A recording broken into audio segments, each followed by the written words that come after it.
Pronto Italia. Quand je suis montée sur scène, j'étais décidée. Je me suis dit, c'est mon jour, c'est notre jour, on va gagner, je vais envoyer gros. C'est tout ce que je me suis dit. J'ai respiré et je me suis lancée. Voilà. Welcome to the World Championship announcement evening. We have tonight 6 excellent candidates. Quand ça ouvre l'enveloppe, ça tape un peu plus fort. The Alpine World Ski Championships 2023 will be organized in... Certainement un peu nerveux, j'ai pas entendu le nom quand le président de la FIS l'a annoncé. Par contre, j'ai vu dans le coin gauche de la scène tout le camp de Courchevel-Méribel qui était là et qui a hurlé, explosé de joie. Franz Courchevel-Méribel!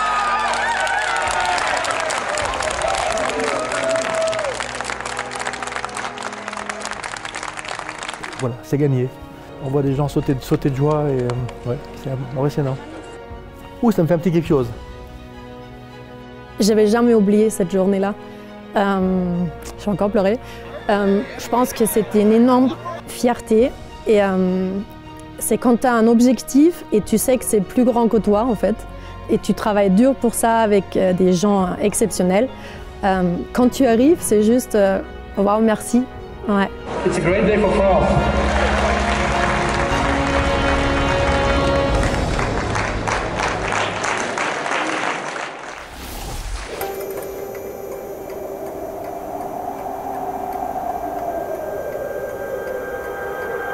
On a organisé les Jeux Olympiques en 92, on a bien réussi, ça nous a permis d'avoir une vingtaine d'années vraiment très fortes derrière. Et là, on arrive à un moment où on a besoin d'un nouvel événement comme celui-ci. C'est une belle histoire parce qu'elle a commencé vraiment lors des finales de la Coupe du Monde de ski alpin, Méribel, 2015. Le succès populaire de ces compétitions pendant une semaine à Méribel a été extraordinaire. Ça a traversé la tête de plusieurs personnes. Moi-même, j'en ai parlé à Michel Vion le jour des finales en disant tiens, on pourrait pousser et puis organiser des championnats du monde. Et donc on s'est dit que ça pouvait être un avantage de proposer 2 sites différents, un homme, un femme, pas d'interférence directe avec la météo, si ça se passe mal, si des équipes dédiées pour préparer les pistes. Et donc le concept a plu à la FIS. On en a parlé au président Casper à l'époque, mais aussi différents membres du conseil, ceux qui votent.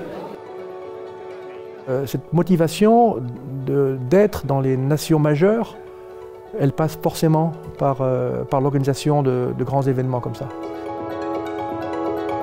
Courchevel-Méribel, 2023.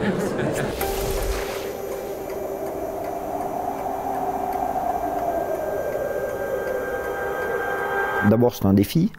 C'est un défi de faire travailler 2 stations qui sont voisines, mais qui n'ont pas du tout les mêmes fonctionnements, qui n'ont pas les mêmes traditions.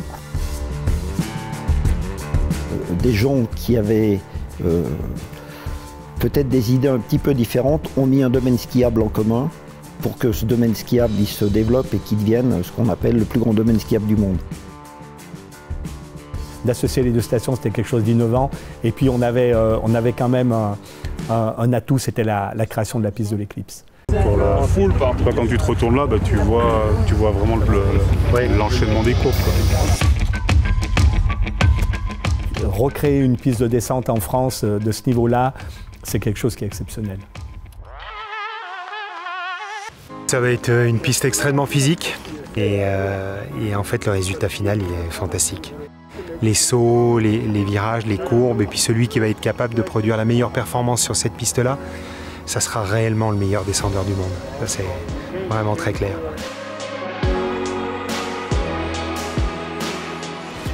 Et c'est vrai qu'avec cette topographie, cette orientation de piste plein nord, avec toute la déclinaison de la majeure partie de la piste qui est en forêt, c'est quand même un atout en cas de mauvais temps. Et puis le terrain s'y prête merveilleusement bien. On a quand même des caractéristiques qui se rapprochent des plus grandes pistes de descente du monde.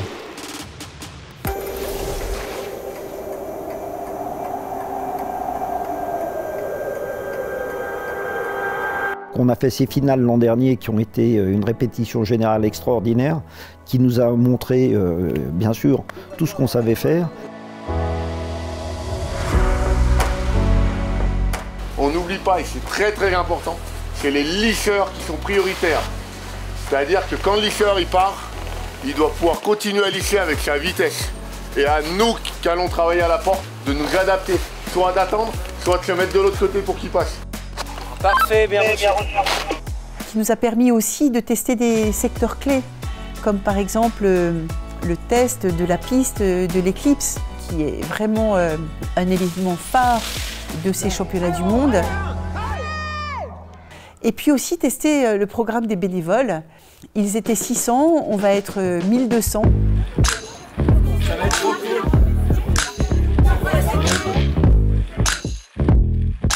Et de voir tous ces visages, on est juste trop heureux de voir le début de cette aventure.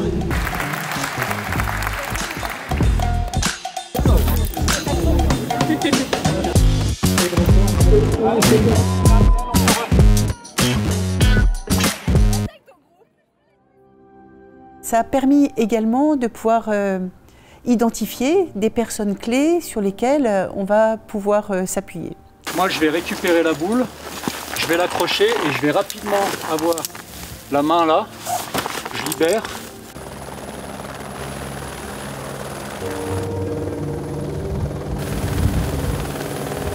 On ne pouvait pas imaginer de toute façon organiser des championnats du monde sans faire une répétition générale.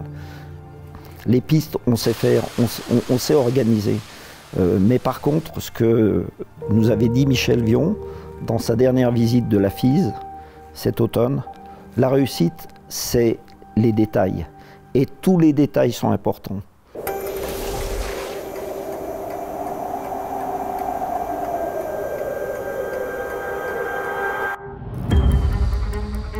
Your attention, please. Okay. Chloe will explain. This is 48 plus 37. This is almost too much. Mais où il y a la deuxième lance, là, il faut repartir. Ouais, c'est la dernière occasion d'être tous ensemble et puis de se donner, de se dire la vérité, parce qu'on va faire, là on a un programme extrêmement chargé avec 13 épreuves en à peine 2 petites semaines. Et cette multiplication d'épreuves, cet enchaînement des choses fait qu'on n'a pas de marge de manœuvre et on ne peut pas non plus déployer un parapluie sur tous les sujets. Donc il faut être très précis, sachant qu'on organise un événement alpin, donc avec ce qui tombe du ciel ou ce qui ne tombe pas, et ça change beaucoup de choses. Et ce qui fait la réussite de l'événement, c'est voilà, que tous ces détails soient réglés. Everything, the rooms are very nice. Yeah. Furniture is perfect, everything is new, so this is absolutely good. Nous, maintenant, on est rentré dans un club très privé. Un club de 7 stations à travers le monde qui ont eu la chance d'organiser à la fois des Jeux Olympiques et des Championnats du monde.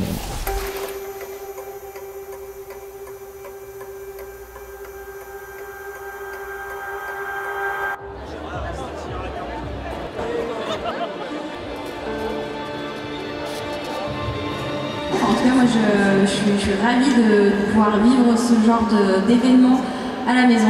À Courchevel-Méribel pour la 47e édition des Championnats du monde de ski alpin. C'est l'événement le plus important pour les sports d'hiver après les Jeux Olympiques. C'est 600 sportifs engagés et 75 nations. Les championnats du monde, c'est la course d'un jour. Quelque part, ce qui reste dans la carrière d'un athlète, ce sont les médailles. Les médailles aux Jeux, bien sûr, et les médailles aux championnats du monde. Il y a 3 facteurs qui sont très importants dans cet événement. Le premier, il faut une scène. Donc la scène, c'est les 2 pistes de l'Eclipse et du Roc de Fer. Ensuite, quand on a une scène, il faut les meilleurs acteurs du monde.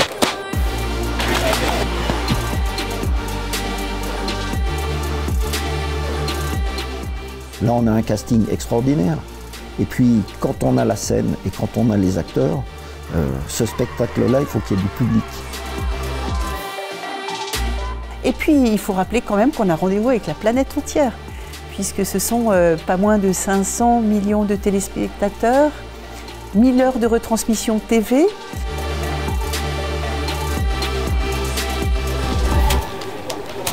Le moment lors des finales, lorsque Tessa, on va dire, écrit réellement le scénario qu'on aurait rêvé. Ah, il va chercher cette vitesse. Hein. Allez, Tess.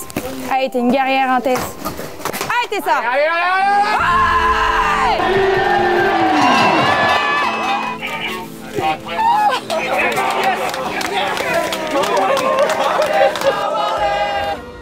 C'est-à-dire qu'elle va chercher ce globe de cristal. C'est un moment qui est juste magique, que ce soit pour le public, mais aussi pour nous, organisateurs. Et je ne sais pas si j'ai versé une petite larme, mais en tout cas, j'étais très émue, que ce soit pour le travail qu'elle ait réalisé, elle, mais pour toutes les équipes autour d'elle, et puis évidemment pour toutes les émotions que ça aura généré autour. Cette journée, elle est incroyable, franchement. Dans mes rêves les plus fous, ça se passait comme ça. Et de voir là, le bonheur, le grandement de tous ces Français, juste je profite des émotions. Une Tessa Worley qui s'interrogeait, un Johan Claret qui s'interrogeait sur la suite de leur carrière, ou encore une Nastasia Nowens, quand on les écoute, ils avaient imaginé arrêter à l'issue de ces finales. Et les trois, pour les avoir entendus personnellement, se dire on ne peut pas rater quelque part un championnat du monde à la maison. C'est une telle chance de pouvoir courir à la maison, c'est quelque chose qu'on ne pouvait pas rater. La réussite aussi de l'événement, ça sera les médailles françaises, il ne faut pas se cacher. C'est très important. On n'est pas à leur place, mais on fera tout pour que tout se passe bien. Les pistes, le public sera là, cocorico. En tout cas, on va les supporter, les aider, les faire voler. On y va! J'ai envie de montrer au monde entier que le ski, c'est un sport magique, que ça se fait dans un territoire magique, la montagne, et que grâce à ça, on vit des émotions très fortes. C'est quelque chose qui nous porte aussi. Je me dis, vraiment, il faut être à la hauteur de l'engagement de ces athlètes. On va être à la hauteur d'ailleurs. Voir vraiment cette fête de ski, ça peut t'inspirer pour toute ta vie en fait. Ça peut changer le cours de la vie aussi, même si tu ne deviens pas athlète au haut niveau. Et pour moi, c'est plus grand que le ski. Ça devrait être un événement qui dépasse le ski. Courchevel et Méribel en 2023!